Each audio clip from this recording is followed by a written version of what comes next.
So there were fireworks at a recent Coachella City Council meeting. Since we started reporting on what's going on, people in the Valley have suddenly become empowered and willing to say things they never would have said years ago. My name is Carvalho. I'm here today to try to understand why certain people in this sanctuary city of Coachella are attacking Councilmember Yadira Perez by requesting that she step down due to an immigration issue with her husband. Was she supposed to turn her husband into ICE herself and allow other family separations to occur? Is that the new spirit of Coachella now? Turn your family members in? Or is the new litmus test for public service being the knowledge of another person's lawlessness? Mr. Mayor, aren't you a convicted felon of stolen property? Should the good people of Coachella allow you to have a key to the city or city finances? Did you know that former Assembly member Brian Nastante was a user of cocaine and fentanyl before he died? Or did you just discover that when you discovered his body at his home in Palm Desert over your lunch break? Isn't it funny how the crime scene was cleaned up before authorities arrived?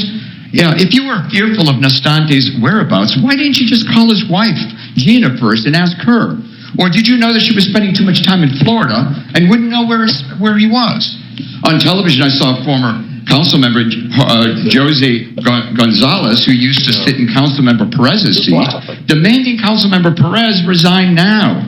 Isn't she the sister of the disgraced former Coachella Mayor Jesus Gonzalez, who was arrested for bribery as mayor and now sits on the CVUSD board? Hasn't he mismanaged the CVUSD school district's finances to the tune of $55 million in deficit? Didn't CVUSD just notify more than 900 employees that they were being laid off?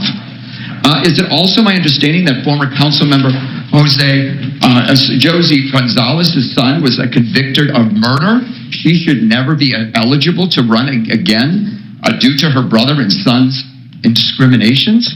Another example would be Coachella City employee Castula Rastada, who also served on CVWD Water Board. Wasn't he recently convicted of drunk driving? Should he resign from his position for his crime and shouldn't have to relinquish his keys to city vehicles? Maybe in the spirit of good government, can you give him his keys to drive one of the city's new Teslas to get to and from work? Teslas? Are you kidding me? I'm only joking because driving literally kills thousands of innocent lives each year. Finally, I'd like to bring this issue back to the City Council and financial conflicts of interest. Mr. Mayor, doesn't Council Member Stephanie Bergen work as one of your employees to supervise Manny Perez's office? Aren't you the chief of staff? Do you think your ability to evaluate her employment performance?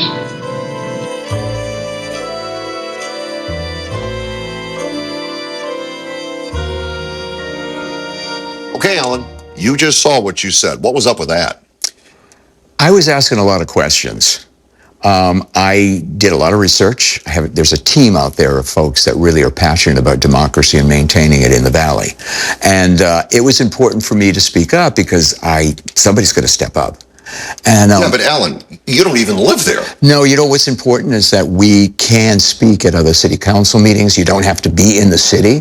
And I just think that the majority of Coachella is working class people that really, they've got 2 or 3 jobs and they really just don't have the time like I do. I'm a retired person, so I've got plenty of time to do my research. Okay, so after you made that statement during public comment, later during the meeting, the mayor responded to you. Let's take a look at that. Okay. I do want to address something because I've heard both libel and slander against me, and you just saw Alan come in here and make false accusations and basically it's a defamation attack against me and my character and it's a malicious attempt to tarnish my reputation and integrity. I'm not a felon. I've never been a felon. And if I was a felon, I couldn't run for office.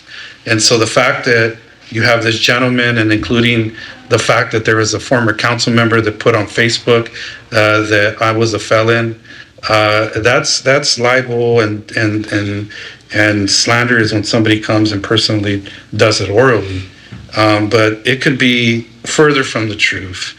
in terms of me being a felon. I'm going to let you all know that if I continue to hear these things, you will be hearing from my attorney, because that is defamation. It's one of its purest form. Politics are a little raw here in Coachella, and the fact that folks are resorting to defamation attacks, I find it very interesting. And again, if I hear it, you will be getting a cease and desist letter and probably sued by me as well, because that is false news. And if anybody can produce a court record that says that I am, please do so. And I'd love to see it. And but I am ready to take them to court and you to court, whoever it is, because that is defamation. And with that, Mr. City Manager, the floor is yours. Okay, Alan, what do you think of that? Well, first of all, I'm flattered because he obviously heard what I had to say. I personally would not have responded. It gives it more life when he responds. I was simply asking questions. I don't think he heard how I was phrasing things. You know, he said he could sue you. Yeah, well, that's not true, because the bottom line is I ask questions, and he's a public figure. So when he ran for office and won, built into his agreement to be a public figure, he has to be willing to take whatever heat people are throwing at him. Are you being unfair? Am I being unfair? Yes. Not at all. I think he's being unfair about how he's treating his community. He's involved with people that have got criminal records. He denied that he has one. I'm just here to ask questions. I think somebody has to ask the important questions. And at the end of the day, what did you hope to accomplish by doing that? What he did, which was to get a response and to get the community stirred up. This isn't Vegas, where what happens in Vegas stays in Vegas. This is the Valley. And what happens there affects the entire Valley, including where I'm from, Cathedral City. So I think we have to really come to grips with the reality of how we all affect each other.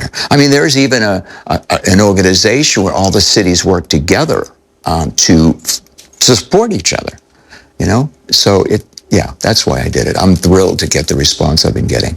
All right. Appreciate you coming in. Absolutely. Very good. Thank you. And we are back with more after this.